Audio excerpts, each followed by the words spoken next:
Good morning. Welcome to Planet Mojo. Today I'm going to take you on a late summer garden tour.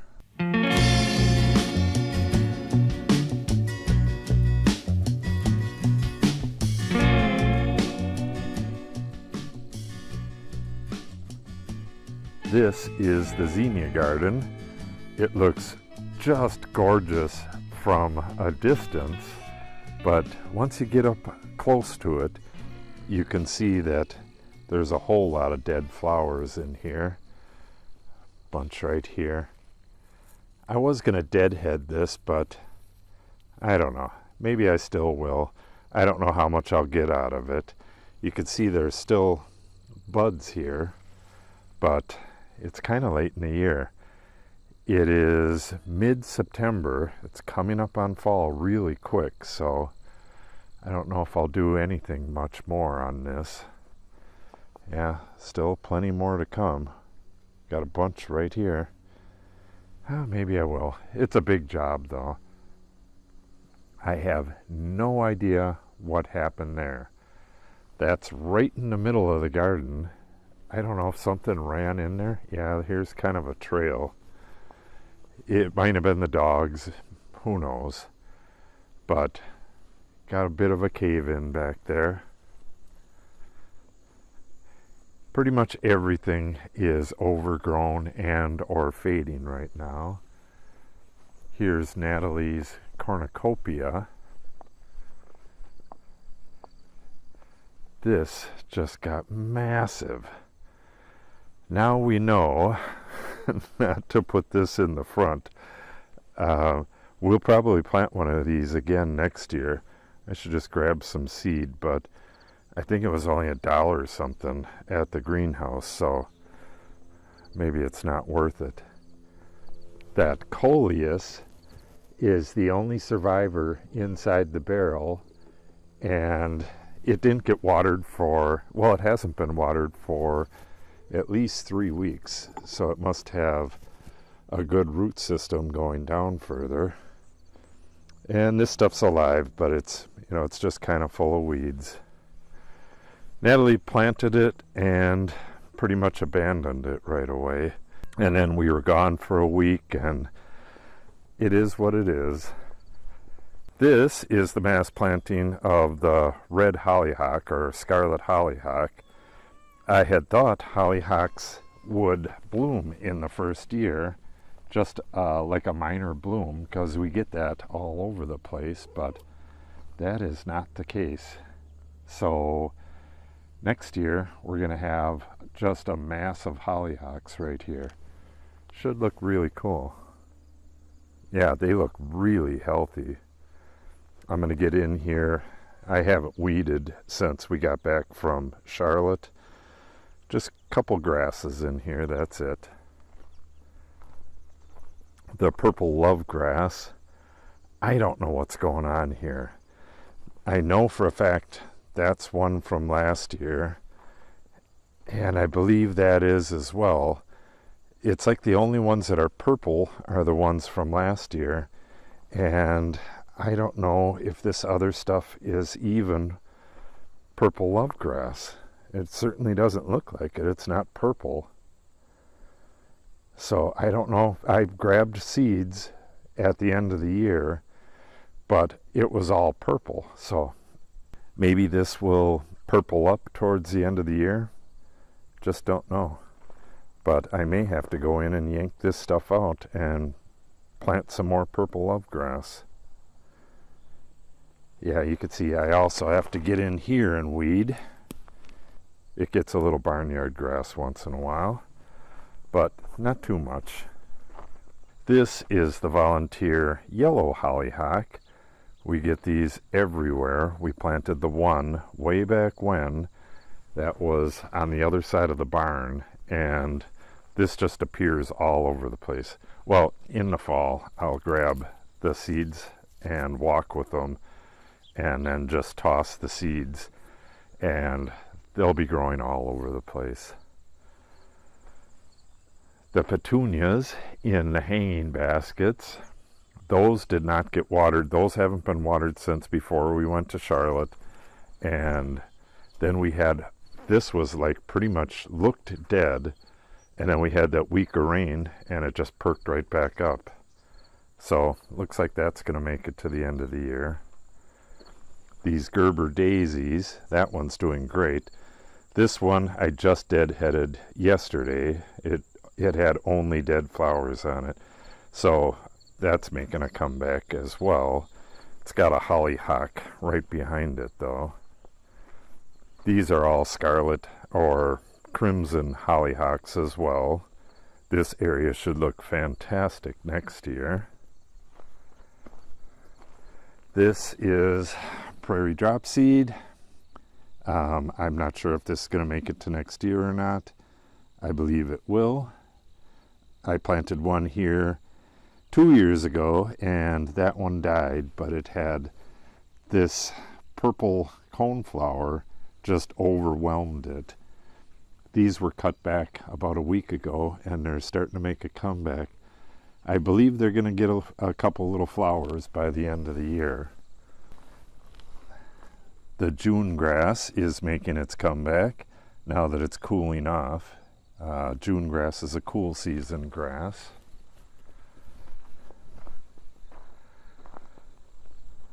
The Canada rye that was cut down, some of that's making a comeback back there.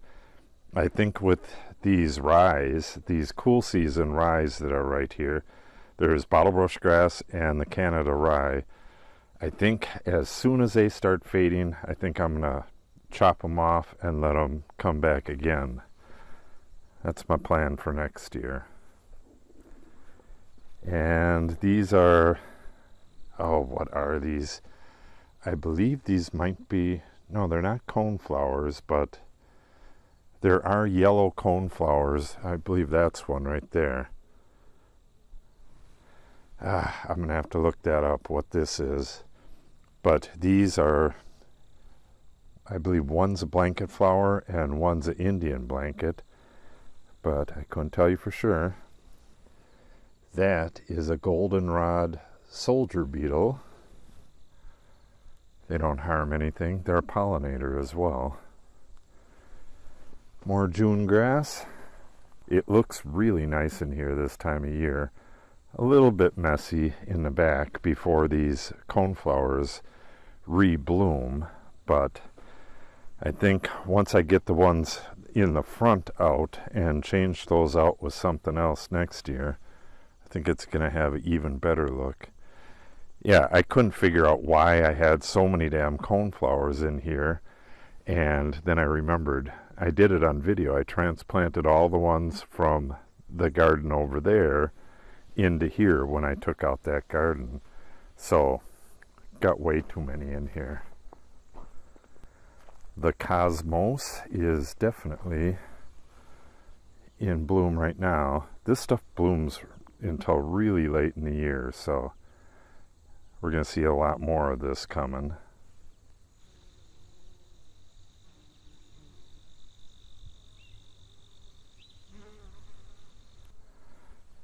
Yeah, I'm going to have to look up the difference between the two, because one of those has, the petals are completely colored and one of them is pretty much exactly half.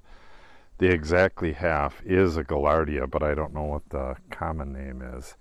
I need to know what these darker ones are. I got to remember to look that up. Hopefully you'll see that up above or somewhere on screen.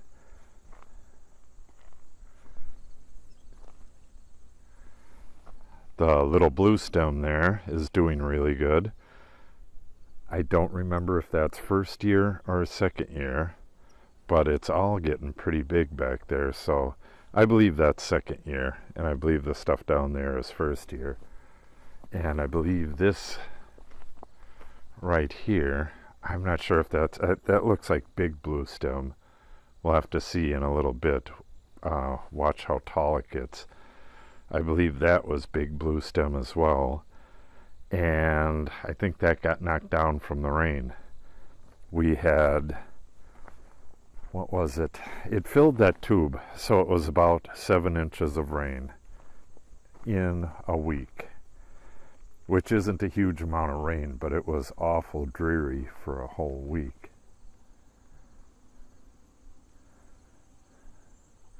Yeah, lots of fading flowers, but we also have tons of pollinators out here. We don't have any honeybees. Honeybees are an introduced species. They're not native to the United States. The vast majority of them are imported from Italy. So when you hear all that stuff about, oh my God, what's happening to the honeybees, you're worrying about an introduced species. Yeah, I gotta get in here and weed. Yeah, maybe this is what I did last year. Collected the seeds from this, because this is what the stuff over there looks like. Hopefully I didn't do that. But the purple part turns, that whitish color towards the end of the year. And I'm hoping I didn't collect a bunch of seed from the wrong plant and plant it. But I wouldn't put it past me. Let's step down here. Yeah, these are first year little blue stem. Know that for a fact. This is Prairie drop seed that has gone to seed. I'd like to collect the seed from this. I don't think it's ready yet. I believe that's a coneflower. I mean, this stuff just reproduces all over the place, so I'm going to have to thin it out. We have prairie drop seed all through the back in here. I think next year I'm going to plant shorter annuals. These are all annuals out in front, because I have some nice short stuff back here that I want to be able to see.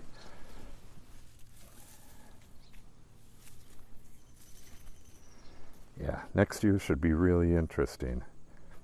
That's what I was talking about. Here are some coneflowers that are coming back again, and I'll get little coneflowers like this out of all of them towards the end of the year. Well, within a week or so. Yeah, that's a volunteer back there, and that's a volunteer right there, and that big one back there is a volunteer, and I will likely take those out next year and let different volunteers grow. Zillions of native bees. Yeah, we have no problem with pollination. There's all different kinds of native bees here. And you also have other bugs that pollinate as well, like that goldenrod soldier. Get this stuff out of there.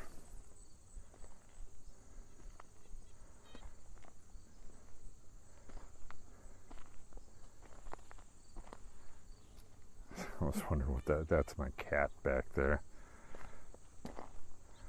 I hope she's not hunting bees. Yeah, there's bees everywhere.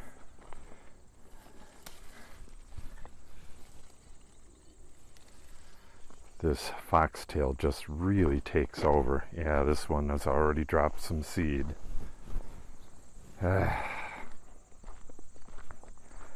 Alright, this is purple lovegrass in here as well, and it doesn't appear to be all that purple. Kind of a mess in here.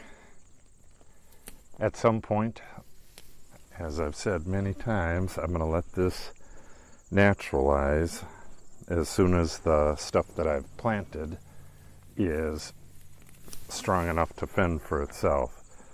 So hopefully the weeds don't take over. But then again, all I have to do is yank a few weeds here and there. Not that big of a deal.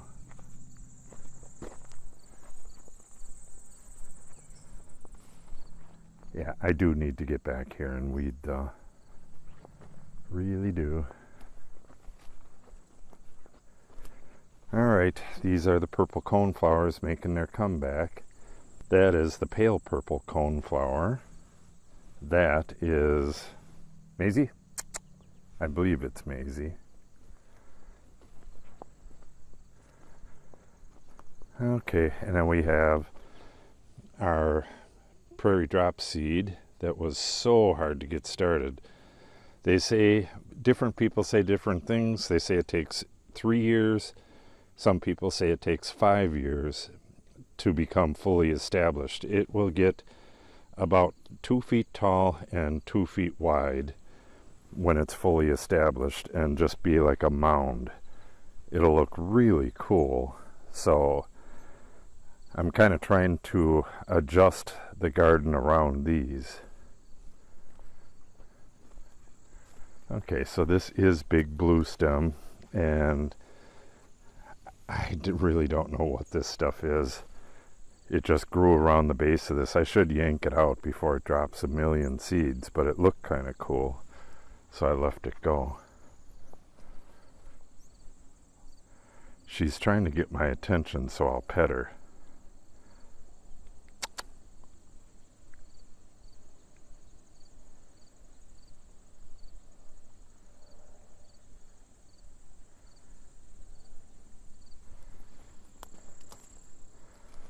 Another prairie drop seed.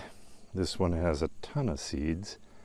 I got to make sure I get in here and collect all these. Yeah, they're all going to seed right now. I have to go through here and get this all weeded and collect seed here and there. I still have to collect the side oats grandma seed. Come on, kitty. I got to collect a bunch of this. At some point I'm not going to collect this anymore, but I probably got like a half a pound of it last year, and I expect to get that again this year, and that should be pretty much all I need. I'm going to toss it down into the prairie patch down there, and it's going to reseed itself from there.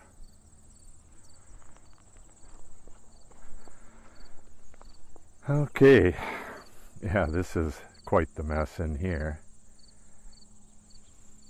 We have the prairie drop seed, and some of this is natural, some of it isn't.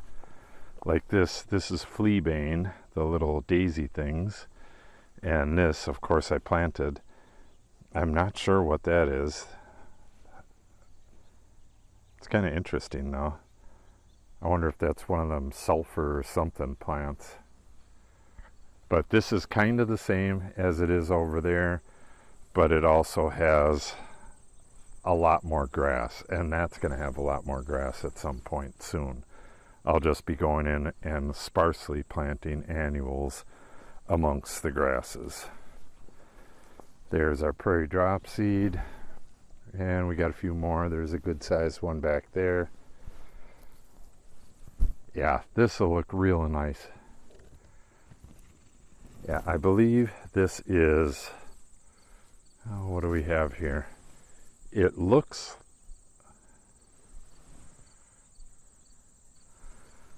trying to figure out what we have here. It looks like big blue stem, but with the red on it. I'm guessing this might be Indian grass. I know that's big blue stem, the real tall stuff back there. Maybe we should head back there. I harvested the seed from here.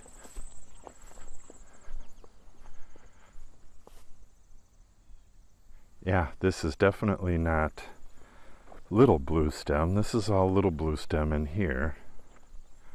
Ah, yeah, this is Indian grass right here. That right there, that's Indian grass. So that's just smaller big blue stem. This is big blue stem right here. Yeah, the whole back area is going to look like this at some point. It's going to be a real nice deer habitat.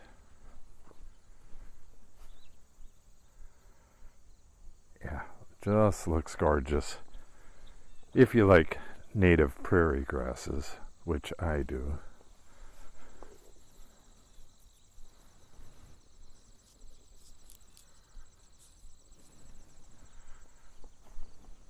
The horses came through here and bit the tops off of all this big blue stem last year. So we didn't get this really nice cool look like this. This, I believe, is Virginia rye. Not sure if I'm going to leave this growing here. It's a cool season grass, so like the other cool seasons, I would have to harvest that earlier in the year. And here's the Canada rye, which is a big burly grass.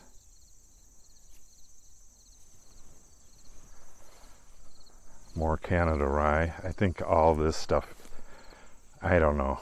I'm going to have to figure out what this stuff is. It could just be a lawn grass that's gone wild. If so, I'll have to get rid of it. That is a native wildflower that just made itself home here.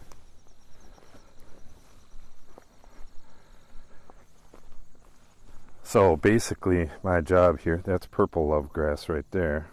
It made its way down from the first planting last year. The seeds did. So at some point, basically this just becomes tossing a few annual seeds every year and weeding and getting rid of any egregious weeds. Like this, I should pull this. I believe this is, oh, what the heck is this? I can't get it. Trefoil, I think.